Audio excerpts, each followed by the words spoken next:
5 minutes away from Baguio.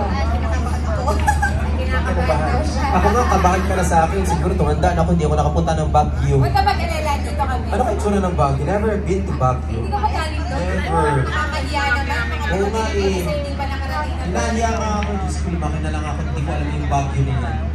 Dapat mapunta. Ang narinig ko yung white, ano yung moro? Ano yung mga siguro ng puti? Diba?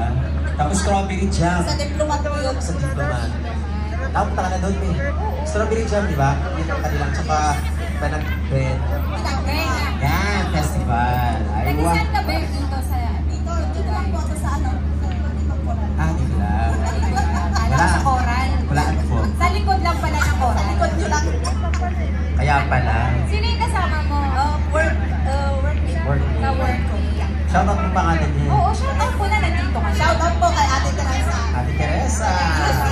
UC Company. Yusi. Andito na ako. Shoutout. Kumakal yung Nanonood sa amo mo. Ay! Shoutout. Boss, come on. Nandito Boss, ako. andito ako. Oo. Sa Pipeline. Oo. Pipeline, nag-audition po. Boss, may jacket na Ay, ako. daw din. Patalastas po ako. Hindi audition. Sa Kalastas lang. Panggulo, panggulo. Pangkulo lang ako. Oh, sige.